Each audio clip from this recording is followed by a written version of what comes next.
my gosh, sorry. Hello, fine folks of the YouTubes and the interwebs. So we had a, I'm gonna move this, sorry, just bear with me. Request early on, and we've done like multiple videos and we keep forgetting to do this one. But we had a request from our first subscriber. She asked if we could do a video about our point of views about being a foreigner in Korea. And so I'm going to do mine now. And we decided we were going to do them separately because our experiences are very, very different from each other. So my experience being a foreigner in Korea has been a mixed bag of crazy.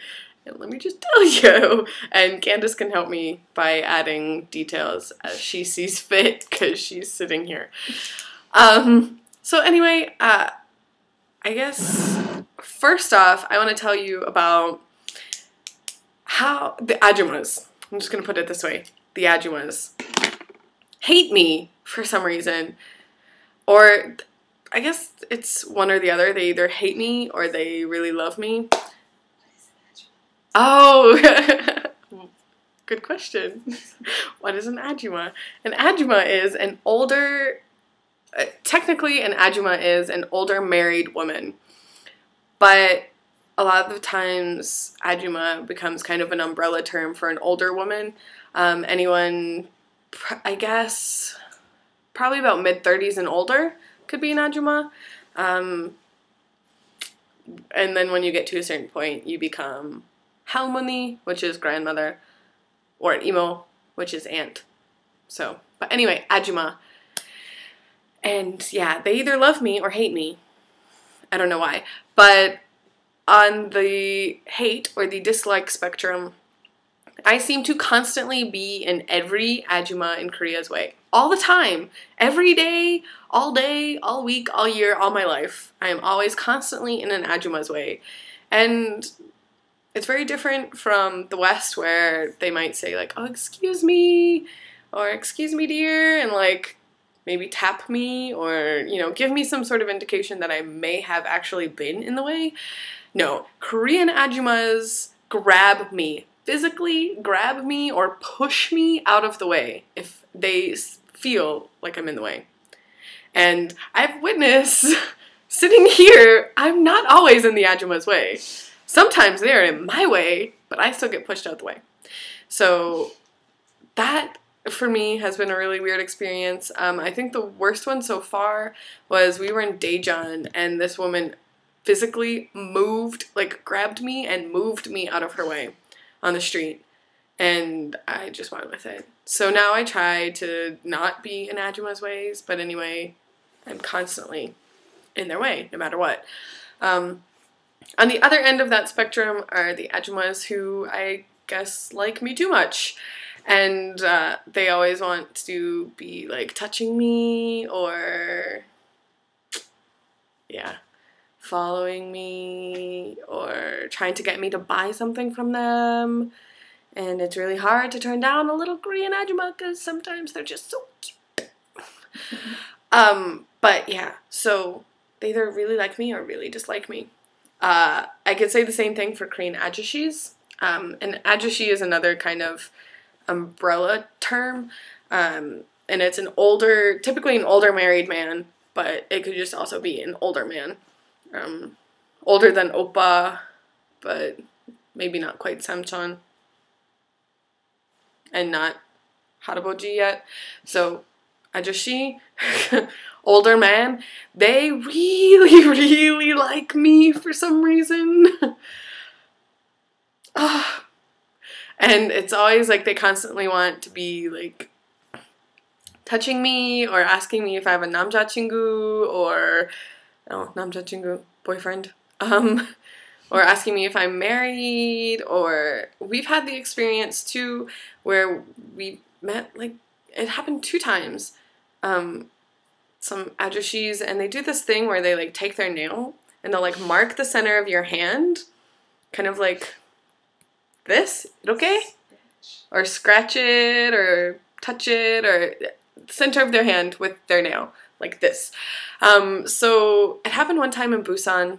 when we were in the subway, and it happened one time in Seoul when we were in a taxi, and we really were like, why are you doing this? So we looked it up, and apparently it's like marking you, that they would like to, yeah, get you in their bedroom for a little boom, boom, boom. No, thank you. Suju behavior on non-Suju people. I'll explain that later.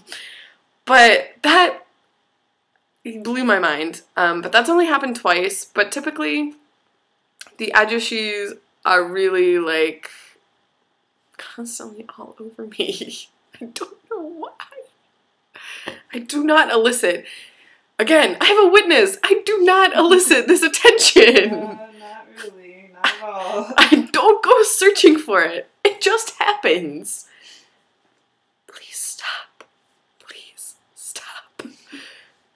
There's attention of people I actually want, and I can't get. But this I don't want. I'm trying to think of what other time. It actually happened recently to me in Myeongdong. I was in shopping underground in Myeongdong, and we had split up, and I was alone, and the shopkeeper had like seen me outside, and I was looking at something, and he came and he just like grabbed my hand, pulled me in, and I was like, okay, I'll just go with it. And when we got inside his shop, he like pulled me into like a bear hug to like, I couldn't get out, so I just pat his back, you know. And then I was like, oh my god, I can't get out.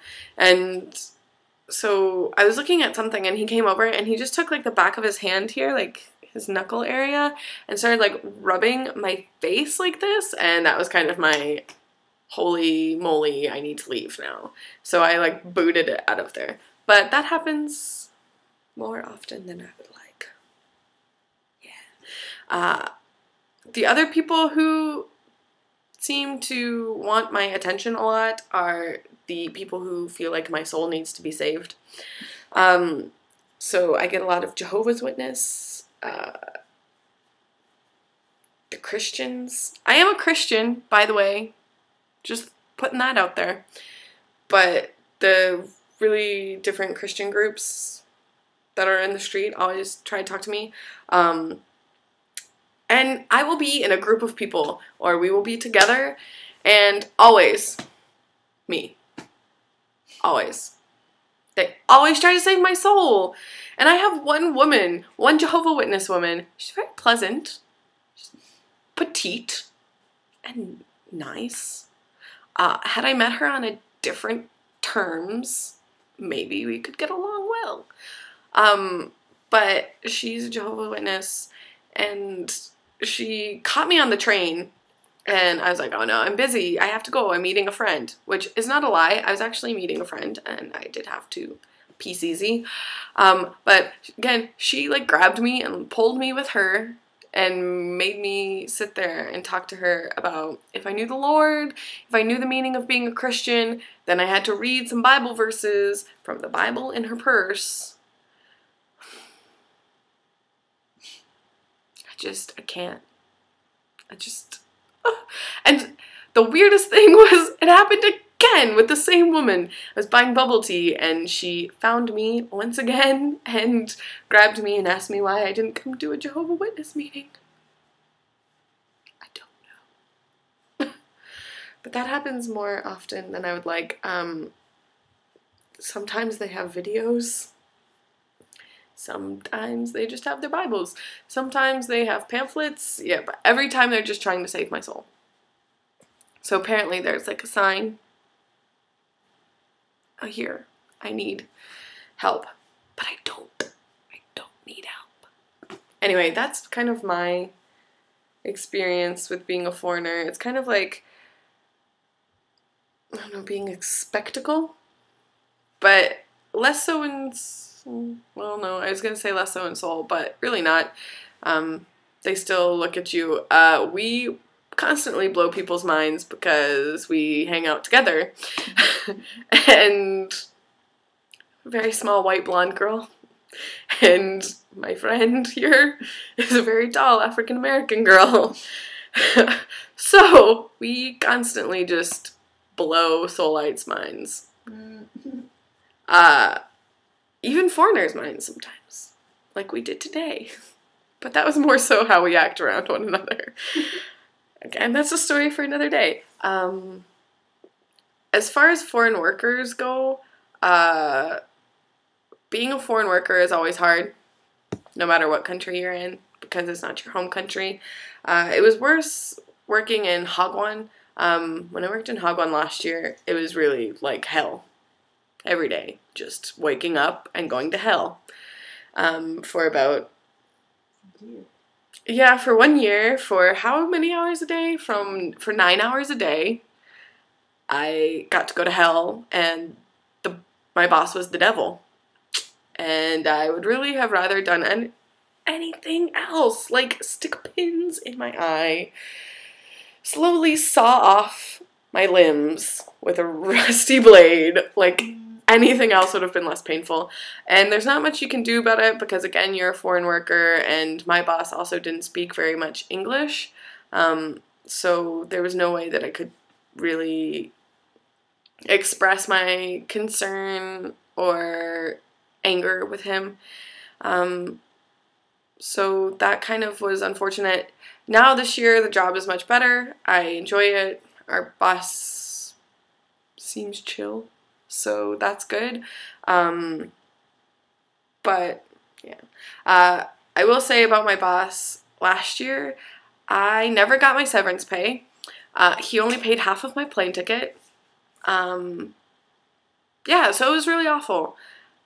And I wish I could tell you what the name was, but I really don't want to be sued by any sort of company for slander, so I'm just going to not say that. But I'm just going to say that it's not all like that. I just got the bad hand. My Hagwon was new last year. We weren't set up that they didn't really have a lot of experience, and I wish him the best. But anyway, overall, being a foreigner in Korea is not bad.